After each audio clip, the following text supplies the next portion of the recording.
Hello everyone, I hope आप लोग बहुत अच्छे होंगे। सो टारगेट आप लोग कर रहे हैं और बहुत अच्छे से कर रहे हैं। रिस्पांस बहुत अच्छा आ रहा है। आप लोग के डाउट सारे मैं क्लियर कर रही हूँ कि नहीं कर रही हूँ, पहले ये तो बताना।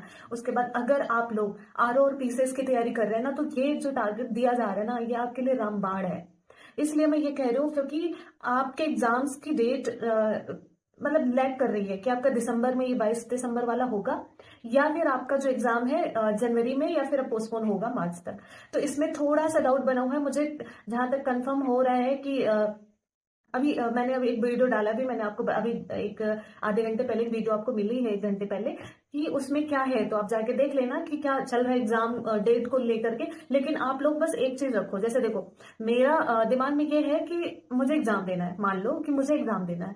अब डेट क्या है, आगे हो रही है पीछे हो रही है, आगे हो रही है पीछे, आगे हो रही हो तो थोड़ा और पढ़ लेंगे, पीछे हो रही है तो हम जो टारगेट बना रखे हैं, यानी कि 22 दिसंबर को पेपर है, मतलब मान लो कि 22 दिसंबर को पेपर है, ये ना जैसे आगे जाएगा कोई बात नहीं, लेकिन एक जो डेट अभी फाइनल है 22 दिसंबर को पेपर है, और आपका पीसीएस 6, 7, 8 या जो भी 2 शिफ्ट में बोला जा रहा है वो है। अब आप क्या करोगे, इस डेट के अकॉर्डिंग आप पढ़ाई शुरू करो, और ये छोड़ो कि कैसे मैनेज होगा, क्या होगा अगर आगे जा रहा है तो फिर मैं कैसे मैनेज करूं, मेरा बीपी हाई हो रहा है, मेरे को बहुत टेंशन हो रही है। देखो आप एक एग्जैक्ट लाइन लक्ष्मण रेखा खींच लो, वो मानो कि यहाँ तक हमको पूरी चीजें कंप्लीट करनी है, टेस्ट लगा लेना है, टारगेट कंप्लीट कर लेने हैं, रिवीजन कर लेने हैं, सारी चीजें कर लेने हैं। अगर आगे बढ़ी तो आपका एक होगा नहीं कि मल्टीपल टाइम रिवीजन, वो आपको मिल जाएगा। तो इस तरह से माइंड सेट करके रखो। मान लो जैसे कि अभी मैंने आपको बोला कि मान लो मेरा एग्जाम है, तो मैं क्या सोचूंगी कि ये आपका 6, 7 दिसंबर है या 22 दिसंबर है, हमने ये डेट फिक्स कर ली। अब हम तैयारी कर रहे हैं कि हमको यहाँ खत्म करना है। अब आगे डेट बढ़ रही है तो अच्छा भी है, नहीं भी अच्छा है, वो आपके अकॉर्डिंग, मतलब किसी के लिए अच्छा है, किसी के लिए नहीं अच्छा है। तो आगे बढ़ी तो हम जो यहाँ तक पढ़े हैं उसको फिर से हम समेट लेंगे, फिर से रिवीजन कर लेंगे, टेस्ट लगाया है उसका रिवीजन कर लेंगे, सारी चीजें कर लेंगे। लेकिन मान वही रखो कि एग्जैक्ट डेट वही है। तो ऐसे ही हम जैसा कि करते हैं कोई भी एग्जाम में, वैसे आपको बता दिया। तो आप लोग को जो टारगेट दिया जा रहा है, मान के वही चल रहा है कि इस एग्जाम को आपको मतलब आपका एग्जाम होना है, और उसके बाद जो है आपका कंप्लीट करना है इतने तक। उसके बाद आपका देखते हैं कि क्या रिवीजन करवाना है। तो ये हम जब मान के चल रहे हैं, तो आप लोग भी टारगेट को उसी हिसाब से करते हुए चलो। तो जैसा कि टारगेट बहुत अच्छे से दिया जा रहा है, आप लोग के जिस तरह से रिस्पॉन्स होते हैं कि आर्टिकल्स याद करने होते हैं तो कम कर दिया जाए या थोड़ा बढ़ा दिया जाए, तो उस अकॉर्डिंग मैं चीजों को कंप्लीट करवा, मैं आप लोगों को टारगेट देने जा रही हूँ, और आप लोग चल के टारगेट कंप्लीट करो अपना। और अगर और कोई भी डाउट है तो कमेंट में करना, मैं आज कल तक रिप्लाई जरूर दे देती हूँ। और उसके बाद जो है आपके जो भी डाउट हैं मैं अलग से वीडियो बना दूंगी यूपी ट्रिपल एससी के लिए। जो मुझे न्यूज आई है, जो क्योंकि ट्रिपल एससी में मेरे घर में ही जूनियर असिस्टेंट 5,512 डाला हुआ है, 1262 में मेन मतलब टाइपिंग बचा हुआ है। तो घर में भाई लोग हैं, तो उन लोगों को भी बताना होता है ना कि कब क्या हो रहा है। तो जो चीज उन लोगों को बताते हो तो सोचो कि आपको भी शेयर कर दिया करो। तो उसके यूपी ट्रिपल एससी से रिलेटेड बहुत सारी चीजें मैं आपको बताने वाली कि बीपीओ का पेपर कब होने वाला है। तो उसके लिए आप कुछ देर बाद उसकी वीडियो आएगी, लेकिन अभी आप टारगेट चलो कंप्लीट करो, ठीक है। और अगर यूपी ट्रिपल एससी की कर रहे हो तो ही सुनना, वरना अगर नहीं कर रहे हो ना तैयारी यूपी ट्रिपल एससी की, सिर्फ आरओ पीसेस करो, तुम वीडियो मत देखना, फालतू की वीडियो नहीं देखनी है, पहले ही बता दे रही हूँ। तो चलो हम टारगेट दे रहे हैं, आप उसे कंप्लीट करो, और फिर हम आपको कुछ देर बाद मिलते हैं, ठीक है। तो चलो फिर टारगेट दे रहे हैं। ये रहा आपका जो है इतिहास के साथ हम भूगोल और पॉलिटी भी दे रहे थे। तो जैसे बहुत सारे लोगों ने बोला टारगेट कम है, बहुत सारे लोगों ने बोला टारगेट ज्यादा है, तो उस हिसाब से मैंने क्या निकाला है, देखो आपका हिस्ट्री मैंने दे दिया था यहाँ तक, ठीक है।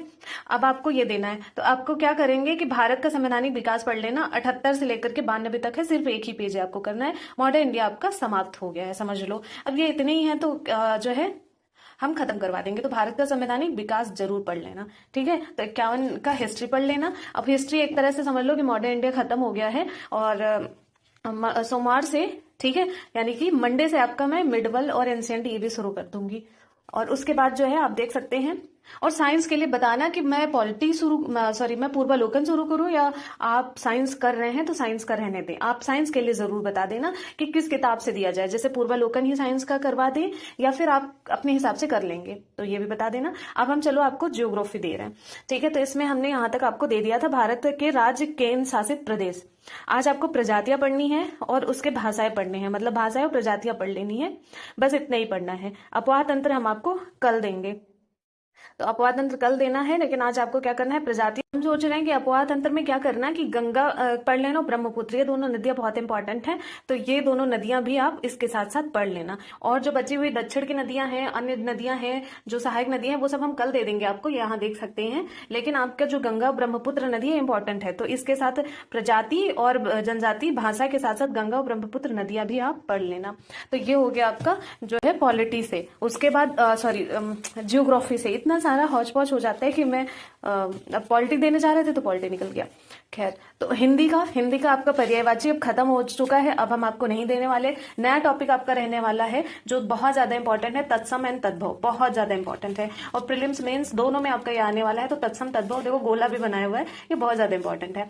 तो तत्सम तद्भव विशेषण विशेष आपका इंपॉर्टेंट बहुत है, तो तत्सम तद्भव आज आपका टारगेट है 20 इसमें कर लेना, 20 क्वेश्चन पढ़ लेना, 20-30 पढ़ पाना पढ़ लेना।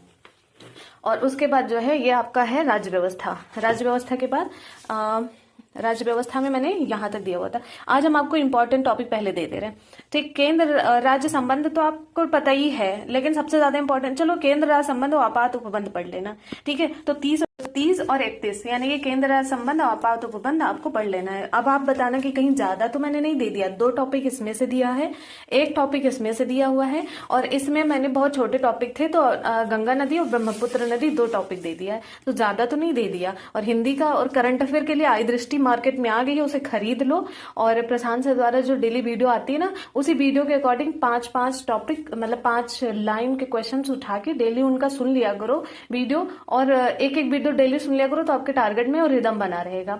और नहीं तो आप अपना एक टॉपिक डेली जो है आई दृष्टि से आप अपनी किताब से ले लो, क्योंकि किताब सामने होना बहुत जरूरी है। एग्जाम टाइम में आपको पीडीएफ काम नहीं आने वाला है, ये मेरी बात मान लो, ठीक है। तो ये हो गया आपका छोटा सा टारगेट, आई होप आप लोग करेंगे। कोई भी क्वेश्चन है, डाउट है तो आप जरूर पूछना।